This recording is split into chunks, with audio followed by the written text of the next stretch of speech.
سلام كبرات تخاتلتي داسني اكسترا نلومي 13 تحساس بستدالو وزيناتات قدام منستر ابي احمد ابو على امريكان افريكا نمستاف ناب امريكا مئتون اب امريكا دما شلمات توهيب مهلاو محبارو تشاينا لعلش 600 فريات ايثيوبيا بزي قرص كاتو فقاد مهابا حبرت اوروبا مس ايرتران ايثيوبيان زركب انز تفلالي هاجرات بمشراخ حادنت بحد 3 بليون يورو غنزب زتسلعلو زي حقاو مس غردق سبات ناي مكلخال تبغسو جميرو مهلاو مغلاصو اب حبرت اوروبا زخفه عندرا بلشونا كمستف فصمه غليص مهلاون كالن زطقال لكخونيو ابزا چانل دما ناي وتر تخاتاتلتن مخان سبسكرايب كتغبرون نتناي دول ملكت كتطوقون بخبري يعدمكم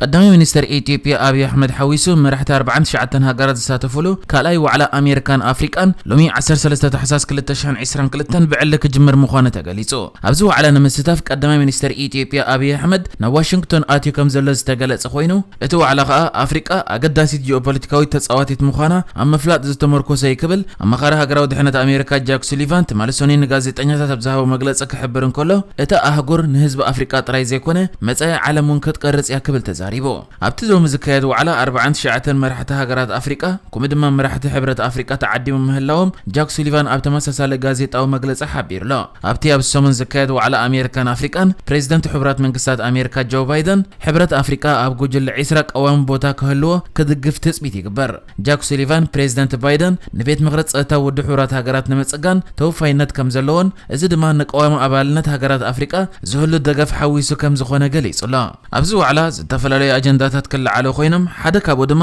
መራሕቲ አፍሪቃን አፍሪቃውያን ዲያስፖራን ዘተኮረ ክኸውን ምዃኑ ተገሊጹ ብመሰረት ማዕከን ዜና ሮይተርስ ዘርጊሑ ኣብ ዘሎ ዜና ድማ ኣሜሪካ ኣብ ሰሙን ብዝካየድ ዋዕላ ኣቢላ ምስ አፍሪቃ ዘለዋ ርክብ ክትዕምቕ ኣብ እትፅዕረሉ ዘላ እዋን ፕሬዚደንት አሜሪካ ጆ ባይደን ምስ ኣብ አሜሪካ ዝርከቡ አፍሪቃውያን ዲያስፖራ ንዝህሉ ምትእሳር ብዝምልከት ሓደ ቤት ምኽሪ ክቐውም ምዃኑ ሓቢሩ ከም ዘሎ ገሊጻ ፍሊታ ጋዜት ፕሬዚደንት አሜሪካን ፍሊታ አማኻሪት ዋዕላ መራሕቲ አሜሪካን አፍሪቃን ዳና ባንክስ ድማ ፕሬዚደንት ባይደን እቲ ናይ አፍሪቃውያን ዲያስፖራ ቤት ምኽሪ ክምስረት ፈጻመ ዝኾነ ትእዛዝ ክፍርም ምዃኑ ሓቢራላ ኣብቲ ቤት ምኽሪ መን ከም ዝሳተፍ ብቕጽበት ንጹር እኳ እንተዘይነበረ ባንክስ ከም ዝሓበሮ ተገና ካብ አፍሪቃውያን አሜሪካውያን ስደተኛታት ማሕበረሰብ ዝመጹ ዝተፈላለዩ ወከልቲ ኣብ መንግስቲ ንግዲ ማሕበራዊ ስራሕ ስፖርትን ካልእ መዳያትን ፍሉይ ኣበርክቶ ዝገበሩ ዜጋታት ክቕውሙ ምዃኑ ሓቢራላ ፕሬዚደንት ኣብ ሰፊሕ ጉዳያት ክመክር ኣብ መንጎ ሰበስልጣን አሜሪካን ዲያስፖራ አፍሪቃን ዝካየድ ዘተከዓቢ ኣብ መንጎ ማሕበረሰባት አፍሪቃ ዓለማዊ ዲያስፖራ አፍሪቃን አሜሪካን ባህላዊ ማሕበራዊ ፖለቲካውን ቆጠባውን ርክብ ክሕይልዩ ነዚ ቤት ምኽሪ ክቆሙ ብምባል ተገሊጹሎ እዚ ከምዚ ኢሉ እንከሎ ድማ ኣብዚ ናይ አፍሪቃን አሜሪካን ዋዕላ ንምስታፍ ናብ ሕብራት መንግስታት አሜሪካ ኣትዩ ዘሎ ቀዳማይ ሚኒስትር ኢትዮጵያ አብይ አሕመድ ብሓደ አሜሪካን አካዳሚ ኦፍ አቺቭመንት ኤንድ ግሎባል ሆፕ ኮአሊሽን ብዝበሃል ወገን ሽልማት ከም ዝተዋሃበ ተገሊጹ ብመሰረት ቤት ጽሕፈት ቀዳማይ ሚኒስትር አብይ አሕመድ ተዘርጊሑ ዘሎ ሓበሬታ ድማ እቲ ንቀዳማይ ሚኒስትር አብይ አሕመድ ዝተዋሃበ ሽልማት ብሉጽ ኣመራርሓ አፍሪቃ ዝብል ከም ዝኾነ እቲ እዚ ሽልማት ዝተዋሃበሉ ስነ ስርዓት ድማ አፍሪቃ ህጹነት ዓለማዊ ምልዓል ብዝብል ቴማ ዝተዳለወ መደብ ከም ዝነበረ ሓቢሩሎ ቀዳማይ ሚኒስትር አብይ አሕመድ ብወገኑ ነቲ ሽልማት ምዕዋቱ ዘለዎ ሓጎስ ድሕሪ ምግላጹ ንሱ እቲ ሽልማት ብሉጽ ኣመራርሓ አፍሪቃ ምውሃቡ ሰላቲ ኣብ 2019 ዝጀምርዎ ፈልሲ ናይ ምትካል ሓምላይ መደብ ከም ዝኾነ እቲ መደብ ካብ ጅምር ድማ ክሳብ ሕጂ 20 ቢልዮን ዝበጽሕ ፈልሲ ተኺሎም ከም ዘለውን ነቲ ሽልማት ዝሃቦ ትካል ድማ ከም ዘመስግኖን ኣብ አፍሪቃ ከኣካለ ናይ ዓወት ዛንታታት እውን ከም ዘሎን ጽሒፉሎ ሚኒስትሪ ንግድን ዞባዊ ምትሕብባርን ኢትዮጵያ ካብ ቀረጽን ኮታን ናጻ ፍርያትን ናብ ቻይና ከእትዋ ካብ ዝተፈቕደለን ሃገራት ሓንቲ ምዃና ኣፍሊጡ መንግስቲ ቻይና ምስ መብዛሕተን ሃገራት አፍሪቃ ንግዳዊ ርክብ ንምጥንኻር ዝሕምፀጾ መደብ ብዝሕዝ ዘለዎም ፍርያት ብዘይ ቀረጽ ናብ ወጻኢ ከእትዎ ኣፍቂድ እዩ ኢትዮጵያ ነዚ ዕድል ንምጥቃም ዘድሊ ሓበሬታ ስለዘይሃበት ኣብቲ መደብ ክሳብ ሕጂ ኣያእተወትን ተባሂሉ ይጸኒሑ ይኹን እምበር ዋና ዳይሬክተር ርክብ ህዝብን ኮሙኒኬሽንን ሚኒስትሪ ንግድን ሰብኣዊ ምትሕብባርን ቁም ነገር እውነቱ ኣብ ዝሃበቶ ሓበሬታ ፍርያት ኢትዮጵያ ብዘይ ቀረጽ ናብ ቻይና ከኣቶ ከም ዝተፈቕደ ገሊጹ በዚ መሰረት ቻይና ልዕሊ 600 ፍርያት ኢትዮጵያ ብዘይ ቀረጽ ናብታ ሃገር ከኣትው ፈቒዳላ ብሓፈሻ ካብ 6422 ፍርያት 6644 ፍርያት ብዘይ ቀረጽ ናጻ ከኣትው ከም ዝኽእሉ ተገሊጹሎ ብመሰረት ሚኒስትሪ ንግድን ዞባዊ ምትሕብባርን እዚ ዕድል ዕዳጋ ብቻይና ጥራይ ዝውሃብ ኮይኑ ኢትዮጵያ ከዓ ነዚ ዕድል ክትጥቀመሉ ዝኾነ ግዴታ ከም ዘይብላ ገሊጹሎ ቅድሚ ሕጂ ቻይና ን10 ሃገራት አፍሪቃ ካብ ቀረጽ ናጻ ዝኾነ ፍርያት ናብ ሃገረን ከእትዋ ዕድል ምስ ሃበተን ኢትዮጵያ ኣብቲ ዝርዝር ኣትያ ብዘይ መንበራ ሕቶ ኣላ ተላዒሉ ምንባሩ እታ ዋና ዳይሬክተር ጠቂሳ ነይራያ ኢትዮጵያ ብዙሕ ሃብትን ምህርትን እንሃለዋ ከመይ ኢላ ክትግለል ትኽእል እዚ ሕቶታት እዚ ብተደጋጋሚ የለዓል ነይሩ ንሕና እውን ነፅበ ነይርና ሕጂ 1644 ፍርያት ካብ ቀረፅ ናቕፃ ክኣትዉ ተፈቒዱሎም ኣሎ ክትብል ገሊፃ ይኹን እምበር ኢትዮጵያ ነዚ ኩሉ ፍርያት ብሓፈሻ ናብ ቻይና ክትሰድድ እያ ማለት ከም ዘይኮነ ካብኣቶም ገለ ፍርያት ክትሰድድ ምዃና ሓቢራላ ንኣብነት ሕፅረት ሓፂነ መፂን ኣብ ዝህልወሉ እዋን ከመይ ጌርካ ናብ ወፃኢ ክትሰድድ ትኽእል ዝብሉ ሕቶታት የለዓሉ ምህላዎም እውን እታ ዋና ዳይሬክተር ጠቂሳ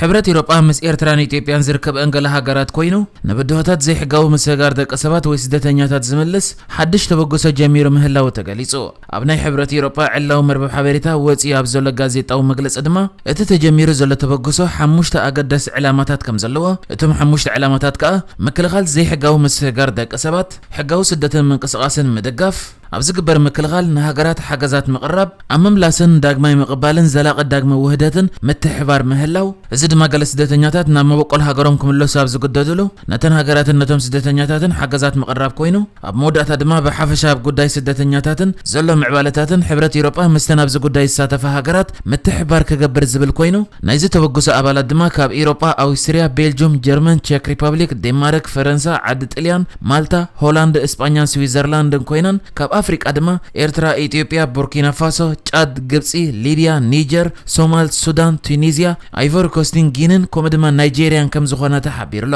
ነዚ ናይዚ ተበግሶ ሓሙሽተ ዕላማታት ንምዕዋት ድማ ኣባላት ሕብረት ኤውሮጳን ስዊዘርላንድን 1.13 ቢልዮን ዩሮ ክስልዓ ምዃነን ተሓቢሩሎ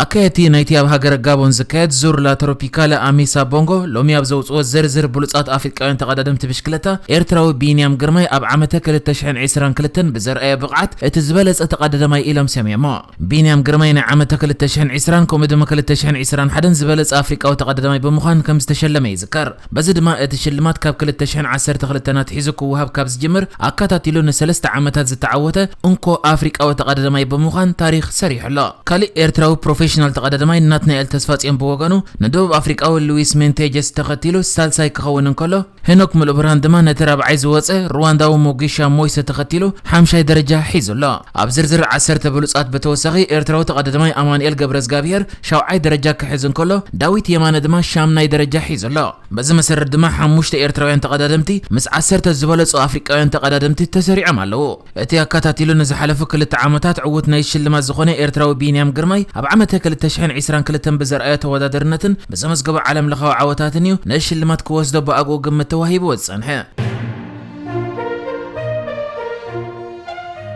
ኣብ ሕብረት ኤውሮጳ ዝኸፈ ዕንደራ በልሽውና ከም ዝተፈጸመ ተገሊጹ ምክትል ፕሬዝዳንት ባይቶ ኤውሮጳ ካብ ሓንቲ ሃገር ወሽመጥ ዓረብ ጉቦ ወሲዳ በዝብል ክሲ ኣብ ትሕቲ ቀይዲ ምእታዋ ኣዝዩ ዘተሓሳስብ ምዃኑ ፕሬዝዳንት ኮሚሽን ሕብረት ኤውሮጳ ኡርሱላ ፎንደር ላየን ገሊጻላ እታ ፕሬዝዳንት ኮሚሽን ኤውሮጳ ኣብ ልዕሊ 4 ሰባት ዝቐረበ ክስ በልሽውና ኣዝዩ ዘተሓሳስብ ምዃኑ እውን ወሲኻ ሓቢራ ካብቶም ዝተኣስሩ ምክትል ፕሬዝዳንት ባይቶ ኤውሮጳ ዝኾነት ኢቫ ካይሊ ኮይና ከም ዝተኸሰሰት እውን ይእመን ኣኽበርቲ ሕጊ ሓንቲ ሃገር ወሽመጥ ዓረብ ቀጠር ከም ዝኾነት ዝንገር ገንዘብ ወይ ህያባት በመለጋስ ንባይቶ ኤውሮጳ ክጸሉ ከም ዝፈተነት ይጥርጥሩ ቀጠር ግን ነዚ ክስ ነጽጋተላ ፖሊስ ቤልጅየም በዓርቢ ኣብ ብራስለስ ኣብ ዝገበሮ 16 ፍተሻታት ኣስታ $632,000 ዝግመት ጥረ ገንዘብ ኣብ ትሕቲ ቀይዲ የእትዩሎ ኮምፒውተራትን ሞባይላትን ድማ ትሕዝቶም ንምፍታሽ ከም ዝተወስዱ ተፈሊጡ 4 ሰባት ክኽሰሱ እንከለዉ ክልተ ድማ ከም ዝተፈትሑ ኣኽበርቲ ሕጊ ትማለ ሰንበት ገሊጾም ስሞም ብግልጽ ዝተገልጸ ጥርጥራት እኳ እንተዘየለዉ ኢቫ ካይሊ ካብቶም ተኸሲሶም ዘለዉ ምዃና ይእመን በጽሕፈት ኣኽባሪ ሕጊ ፌደራል ቤልጅየም ኣብ ዘውፅኦ መግለጺ